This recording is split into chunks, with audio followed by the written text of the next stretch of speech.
They say some games go too far.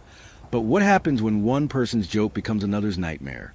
This is the story of Melissa Carter, a quiet, overlooked young woman who became the target of a powerful socialite's twisted game.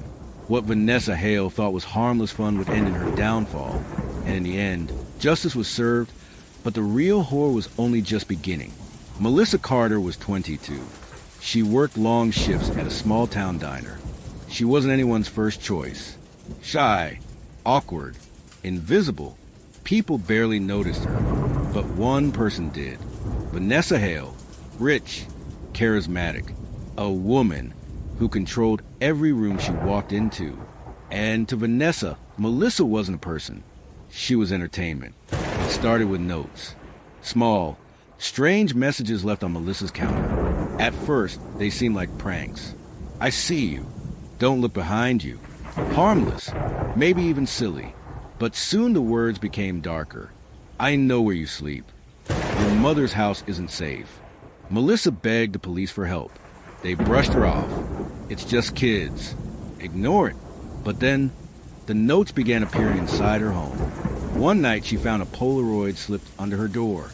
It was her, asleep in her own bed. That was the breaking point. Melissa cried, terrified, convinced she was losing her mind. Everyone told her she was dramatic, crazy, imagining things. But Melissa wasn't breaking, she was preparing. She noticed patterns. The same black SUV outside her diner at night. The same perfume lingering in her hallway. And then the reflection in a store window. Vanessa, watching her. That was the moment Melissa understood. This wasn't a prank. This was a hunt. So she played the part Vanessa expected. The scared, helpless girl. But behind the scenes, Melissa was planning. She bought a cheap camera. She documented everything. The cars, the footsteps, the notes, every shred of proof. And then one stormy night, she came home to find her door ajar. On her kitchen table, another note. You'll never escape me. And beside it, her childhood teddy bear. That was when Melissa decided. The game was over. She didn't run. She didn't call the police. Instead, she set a trap. She left her apartment unlocked. She staged the scene. A diary left open with fake entries about running away. Lights low, a camera hidden in the vent. And then she walked out. Hours later, the footage captured everything. Vanessa Hale slipping inside like she owned the place. Smiling, touching Melissa's belongings, reading the fake diary, and then pulling out a box.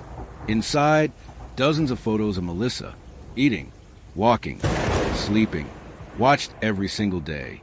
That was the evidence Melissa needed. The next morning, she marched into the police station, shaking, trembling, but holding the truth in her hands. The officers smirked until they pressed play. Silence filled the room. Vanessa Hale caught red-handed.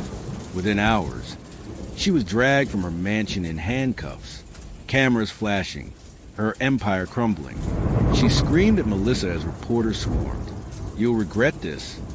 But for the first time, Melissa wasn't the victim. She was a victor. The town was stunned. The woman they had idolized was nothing but a predator, and the quiet girl they ignored had brought her down. Melissa was praised as the girl who fought back. Reporters called her a hero. Vanessa sat in a cell. Justice was served. But then Melissa found something in that box of photos.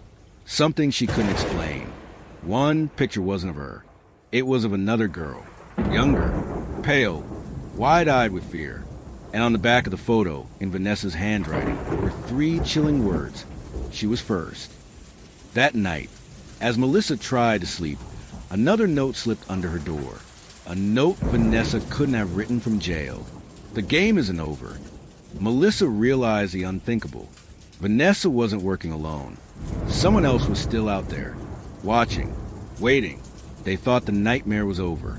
Vanessa Hale was in jail, her twisted game exposed. But for Melissa Carter, the torment was just beginning, because the notes didn't stop. The shadows didn't leave. And the most terrifying discovery of all was still waiting to be found. Melissa sat at her kitchen table, the new note trembling in her hands. The game isn't over. Her blood turned to ice. Vanessa couldn't have written this. She was locked behind bars. So, who was still out there? Melissa returned to the police, desperate for answers. They told her it was probably a copycat, someone seeking attention after the media storm. But Melissa knew better. She could feel it. Someone was watching her. Someone who knew every move she made. The weeks that followed were a blur of paranoia. Doors found unlocked. The faint sound of footsteps at night. The same black SUV that had followed her before, parked 2 streets down. Always just far enough away to deny. Always just close enough for her to know it wasn't coincidence. Then one night, Melissa discovered something chilling. A flash drive slipped beneath her pillow. On it were videos, not just of her, but of other girls, young, frightened, recorded in secret, all carrying the same signature, a slow zoom on their faces, as if savoring their fear. And in one of those videos, Melissa recognized a girl from the Polaroid in Vanessa's box, the one labeled she was first. Melissa realized Vanessa hadn't acted alone. This was bigger, much bigger. And if these recordings were real, then somewhere out there, other victims were still missing. Terrified but determined, Melissa dug deeper. She retraced Vanessa's past. The parties, the lavish mansion, the endless parade of wealthy friends who came and went. And one name kept surfacing. Daniel Hale, Vanessa's older brother. Charismatic, charming, but with a reputation for cruelty whispered behind closed doors.